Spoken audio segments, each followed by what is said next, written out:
Hey guys, what's going on? If you don't know me by now, they call me Dr. Mike. I'm one of the owners of VIP Fitness. Basically, I'm putting this video out.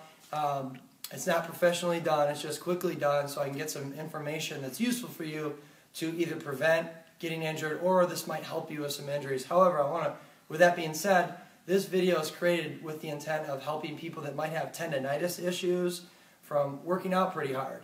If you have any major injuries, some disc herniations of your back, or knees or shoulders, or just you're doing this program, you try it for a week and it does not help you, make sure you go see your primary care doctor for further medical advice and guidance. So with that said, what I want to address first is hip pain and knee pain people. So if you have hip and knee pain, you can do this whole routine. I suggest you do this every single day. If anything, I would come about 15 minutes before boot camp starts, even maybe, 15 minutes should be fine. And you do this routine, or most of it, to warm up, so that way you're ready to go for the workout. Okay, with that all being said, let's start. First of all, I want you, if you're having hip or knee pain, for 3 days from the incident, or from watching this video, I would do no boot camp classes, or no figure or muscle camp workouts, or no working out intense of any kind that could load the knees or hips. However, what I do recommend, because I know a lot of you are doing the challenge, have weight to lose and got to keep moving, right? Is either you walk on a treadmill, or use elliptical, a bike, even just walk outside for 60 minutes at a heart rate about 120, not real high. Reason for that is you want to minimize the amount of impact on your hips or knees so you don't cause any more problems. And also you can burn more calories. Things to avoid after the 3 days. Okay, so we took 3 days to rest, we eliminated what's causing the pain, but we're not 100% out of the woods as far as having hip or knee pain. So you can return to boot camp or figure camp, but not quite full speed. And here's what I mean. So for 1 week, from after the 3 days rest, you're going to avoid jumping, running, lunges, squats, mountain climbers, burpees, and leg lifts for 1 week from after the 3 days rest, or 1 week from when you started doing your recovery program. So it's just 1 week off. Now you can do all the other exercises. There may have been some exercises I've not thought of, but those are the big ones that strain the knees and hips. So the reason why I'm saying to avoid that for a week is because if that's what's maybe causing the pain to begin with, because you're not strong enough yet to do them, if you do that, it's going to re-irritate the problem, and you're never going to get rid of your problem or your pain. Okay, now so here's some things you can do during this whole time. So right from watching this video, during that 3 days rest, you can do this right away. First, we're going to do some foam rolling. I don't carry these in my facilities yet. We probably will, especially because I'm posting this video. However, you can buy them at any fitness store. I think they run around $40. You don't need the 3-foot long one. You can get the foot and a half. That will do fine. Basically, the purpose of the foam roller is to massage that muscle that's bothering you, or the muscles around the knee and hip, and it will decrease tension on the knee and hip, and it should help you with your recovery. So I'm going to demonstrate massaging the thigh and the glutes only. Okay. All right. Front of the thigh, you're going to get on top of the foam roller like this. So my left leg is not on the foam roller. My right leg's on the foam roller. I'm going to start all the way in the front of my hip. I'm going to walk forward and walk back. Walk forward and walk back. What I just demonstrated is massaging the full length of the front area of the muscle. I recommend, though, you can do that, but a little better technique is maybe do the top half of the thigh, so from hip to mid-thigh, up and down 5 to 10 times, and then mid-thigh to knee. Let me just demonstrate that, and then we'll move on. So if I'm top of thigh, I go to mid-thigh and back. That's 1. That's 2. So do 5 to 10 that way. Then you'd go mid-thigh to knee or lower thigh. Just above the knee. Don't go right on the kneecap. That would hurt. So mid-thigh to lower thigh. Now, at the same time, I'm not going to demonstrate that on every single foam roll. but the whole point is up and down to 1 rep. You're going to do 5 to 10 repetitions, either the full length of the thigh or mid-thigh. You're going to do that in the front, side, back, inner thigh. Let me show you how to work those other areas real quickly, and then we'll move on to the glutes. To work inner thigh, you're going to be placed so this is more oblique to you. So it's not perpendicular, it's oblique, it's on an angle. And you're going to be here, sorry, go to that just above the knee. Okay, that's mid-thigh to bottom thigh. Okay, then we can go mid-thigh and up. You know, be careful on this one. Go as far as you can comfortably, but it's going to work that inner thigh. Then we're going to go the IT band, or the outer thigh. I'm just going to start right in the mid here. I use a little bit of upper body on this one. Go down. So mid to down. Okay, then I'm going to go mid to up.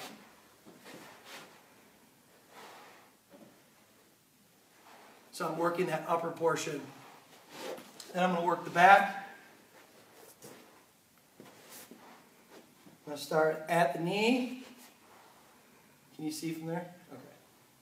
To mid. And that's going to be like your hamstrings. Then I'm going to go mid all the way. So I'm not going to lie, you get a little bit of an upper body workout. Okay, so that's your total thigh. Then we're going to do glutes. Glutes are real easy. Okay, so you're going to sit on this foam roller. Be careful, falling is illegal. All right. Then you're going to lean. If I want to get the right side right, instead of being square, I'm going to rotate my body a little bit and just work the glutes. And I'll do the whole thing. You can turn a little bit more, working the glutes. You get my point. 5 to 10 reps. Okay, that's the foam rolling I suggest you do. Now we're going to move on to some stretches. Let me just slide this over here. Okay, first we're going to stretch the glutes in a supine position or laying on your back. So when you do these stretches, on all these stretches, I recommend you do 3 sets of 10 to 20 second holds. So that's going to be up to you on how long you decide to hold it. You can't really hold them too long, so if you decide to do 60 seconds, that's totally fine. But at least do 3 times 10 to 20 second holds. So to stretch the glutes, we'll do the left side. You're going to cross your leg like this, grab your knee, push your knee, pull your ankle over. Let me do that again. Grab my ankle, pull it, and I'm going to push. I'm more pulling with this hand than pushing. Another way you can stretch the glutes, take both hands, pull that knee over your body, just more so across than anything. So I'm here the alternate way, grab both knees, you can pull. One final way while I'm on the topic is you can keep your leg here and pull this leg. That's more aggressive. Okay? I need my cheat sheet. Alright, now we're going to do seated groin stretch. Basically, you're going to have your feet here. Okay?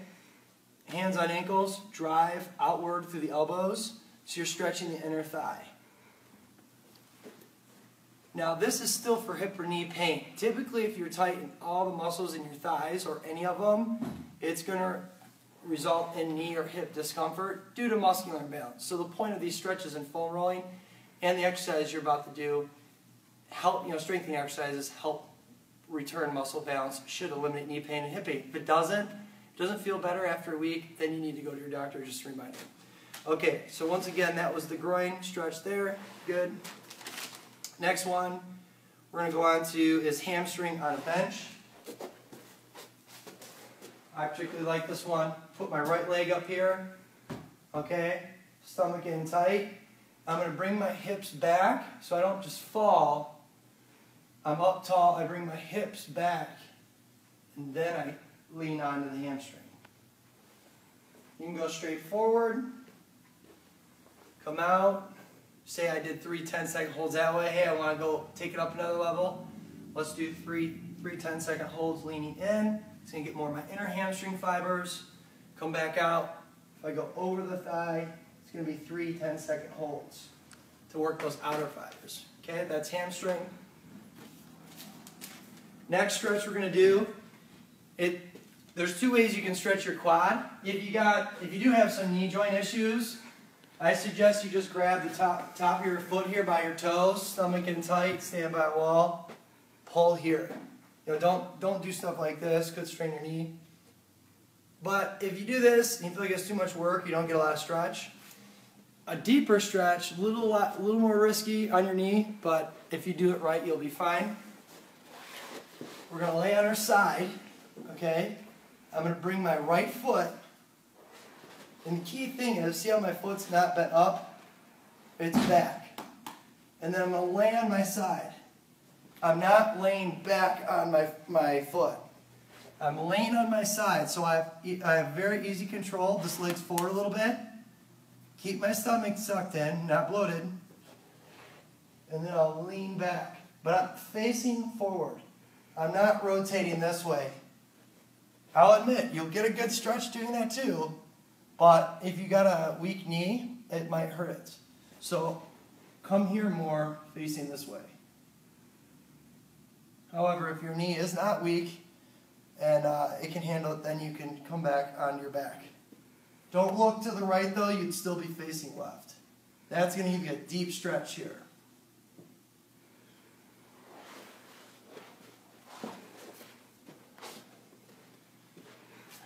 And that's it on stretching. Okay, so now some exercises. This is the final part and then we'll be done.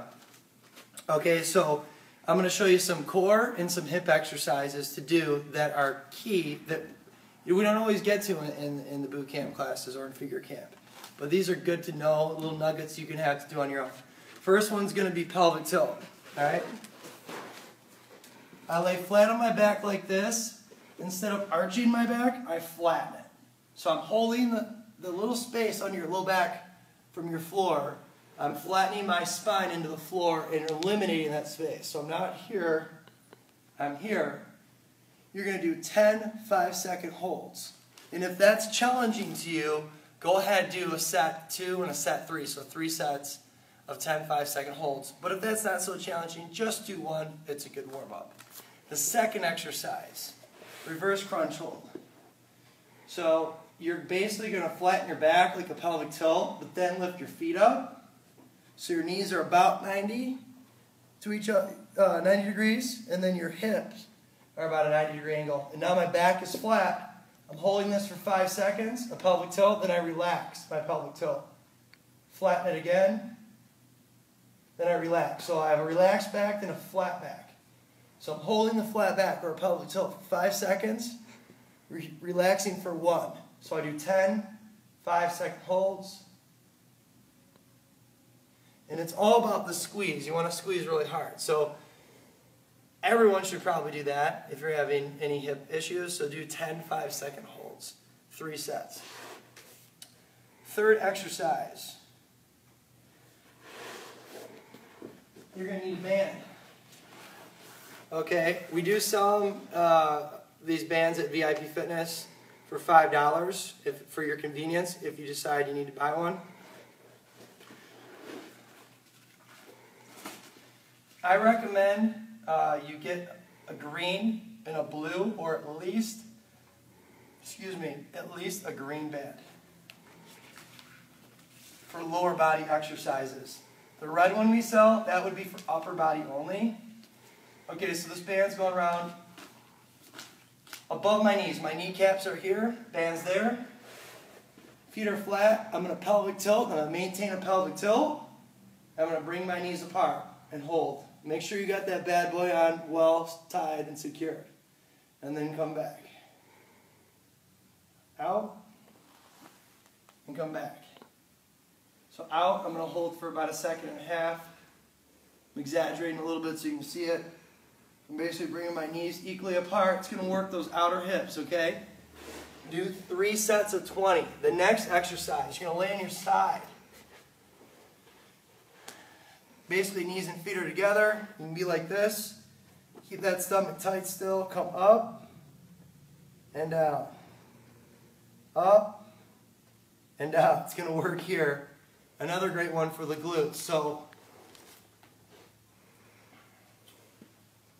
sideline, yeah. Okay, now we got it standing. This is the last one, then we're done. Alright, so we're going to come over here to the wall. This time, I'm going to lower the band to my ankles. Okay, stomach in tight, nice and tall. I'm going to bring my leg forward just a little bit. 1, 2, 3. That's going to work the front of the hip, a little bit of the thigh. So you'll do 3 sets of 10 each leg that way. Then you're going to move on to out to the side. So I'm still holding on. And I'm going to get a little further away. Come out, down, out, down. Notice how I'm staying relatively tight here. I'm not arching or flexing too much. I'm staying tight. Okay, that's going to work the glutes. And then you're going to come here, fingertip on a wall. Come straight back. Down, down, down. So 3 sets of 10 each way. All right. If you do this for a week, every day, especially probably before you do boot camp at home or either right here, you have a better chance of not having these knee and hip problems. Just to recap what we did, we eliminated what's the stressful activity that would be causing it if it's a tendonitis. 2, we added foam rolling in to massage that muscle a little bit, get it to relax so it moves better. 3, we did stretching to lengthen the muscle so you can get full range of motion or improve range of motion from the muscle when you move. And then 5, if I went on, no, 4, we did the exercises to strengthen the hips and the core that should help support your body when you squat or when you do a burpee that you may not have had enough strength in to begin with. All right, hope that helps, guys. Later on the road, I'm going to have a membership site with a more final product of this, but I wanted to get something out to you quickly. Hopefully this helps. Let me know if it did help you or not. Thank you.